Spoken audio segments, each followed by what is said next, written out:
There is a moment, usually late at night, when the house is quiet and your mind is not, where a thought slips in that you never say out loud. What if I built my entire life on an idea that was never true?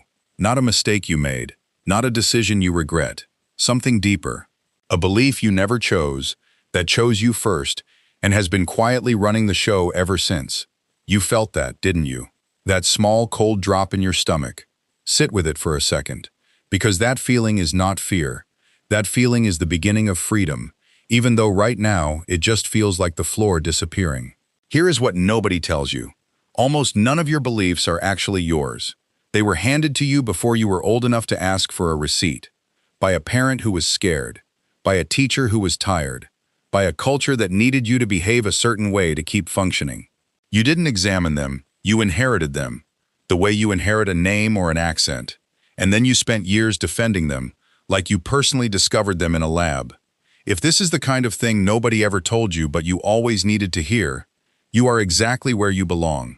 Make sure you subscribe so you never miss what comes next, because we are about to take apart the walls of the room you have been living in, one at a time, and I promise you, what is on the other side is not scarier than the room. It is just bigger. Chapter 1. The Cage. You call common sense. Here is the reframe. What you call common sense is just the average opinion of the people who raised you. That's it. Common sense is not truth. It is consensus, and consensus is only as wise as the room it was formed in. Think about this. For most of human history, common sense said the sun circled the earth. Common sense said bloodletting cured disease.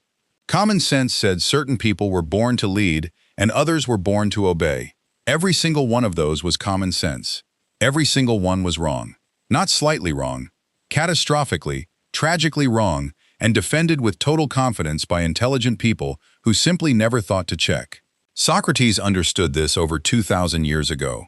He walked around Athens asking simple questions, not because he wanted to embarrass people, but because he noticed something unsettling. The people who were most certain were usually the ones who had thought about it the least. He called it true wisdom, to know that you know nothing, and it got him killed. Not because he was wrong, because certainty is comfortable, and he kept taking the comfort away. Here is the everyday version of this. Think of the beliefs you hold about money, about love, about what a successful life looks like.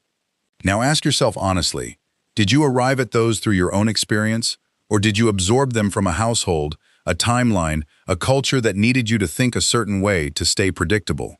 Most people never ask this question, because asking it feels like betrayal. It is not betrayal. It is maintenance. Every year you renew a belief without questioning it. You are renewing a loan you never agreed to. The practical takeaway is simple, but it will follow you around for the rest of your life. The next time you feel absolutely certain about something, pause and ask, is this mine or is this inherited? That single pause is where your real thinking begins. Has this ever happened to you, where you defended a belief so hard and then one day quietly realized you didn't even know why you believed it in the first place? Tell me in the comments. I genuinely want to know, because you are far from alone. Chapter 2. The story you keep confusing for yourself. Here is where it gets interesting. You are not your beliefs. You are the awareness that is capable of examining them. Most people fuse the two so tightly that questioning a belief feels like questioning their own existence. That is why disagreements get so violent, so personal, so fast. It was never really about the topic. It was about identity. And identity feels like survival. The philosopher Michel de Montaigne spent the last decades of his life doing something almost nobody did at the time. He sat in a tower and simply asked, "What do I actually know?" And he was brutally honest that the answer was, "Far less than I thought." He wrote an entire book questioning his own certainty, and in doing so, became one of the most influential thinkers in Western history. Not because he had answers, because he had the courage to keep the question open. Imagine for a moment your beliefs are not you. They are more like clothes you put on to survive a particular climate. When you were a child, you needed certain beliefs to feel safe in your household. When you were a teenager, you needed certain beliefs to feel like you belonged. Those clothes fit once. They may not fit now, and yet so many of us are still wearing the same outfit at 40 that we were handed at 7, wondering why it feels so tight. This is the part that changed everything for me personally. The goal is not to have no beliefs. The goal is to hold your beliefs the way you hold a good coat, useful, warm, but removable. Not stitched into your skin. When a belief is stitched into your skin, any challenge to it feels like violence. When a belief is just a coat, a challenge to it is just information. You can take it off, look at it, and decide if you still need it. Chapter 3. The discomfort is the doorway.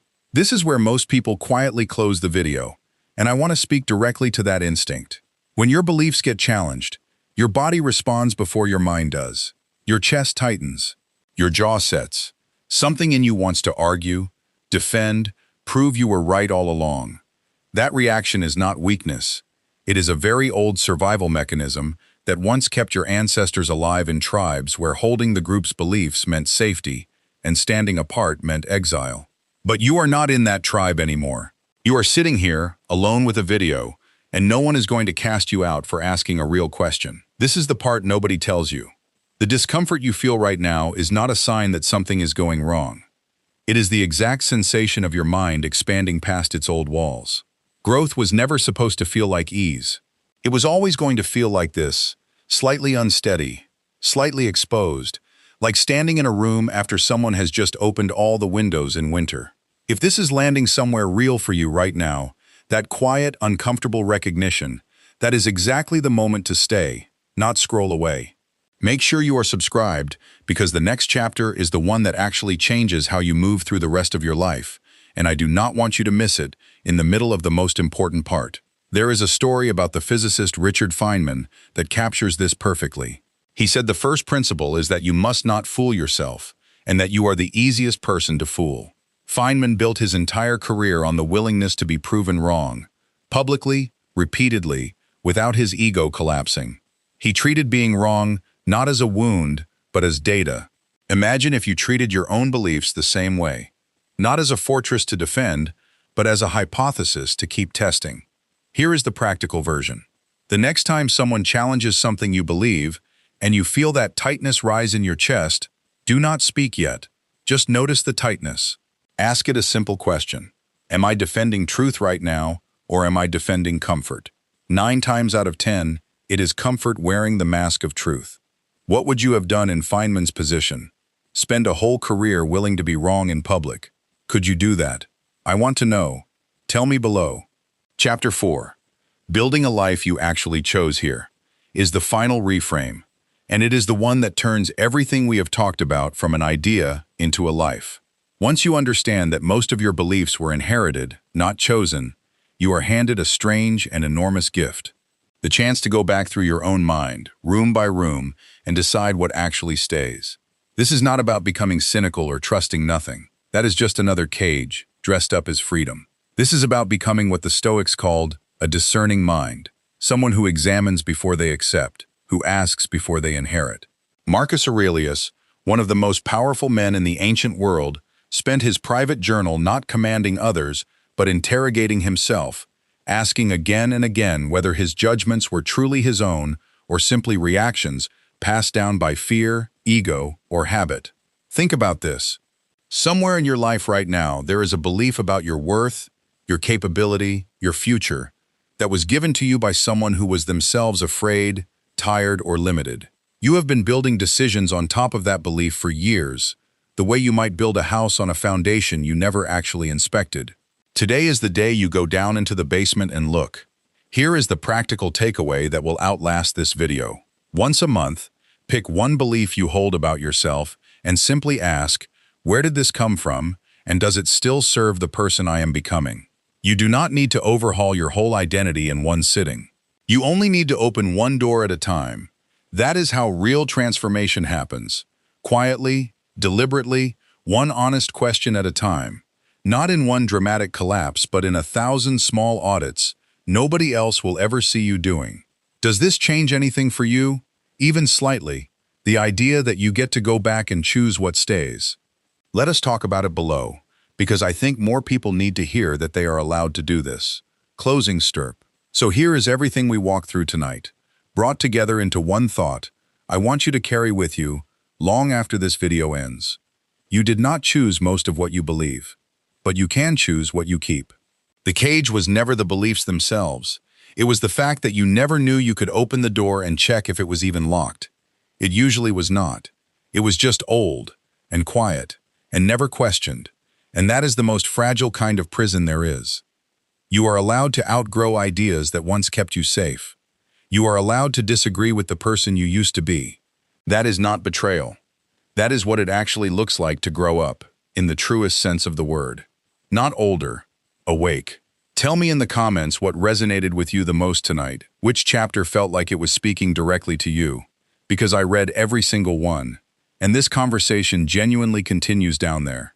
If this changed even one small thing about how you see your own mind, like this video, subscribe to the channel and turn on notifications, because we are going to keep opening these doors together, one honest question at a time, and I promise you, the next one might be the door you have been avoiding the longest.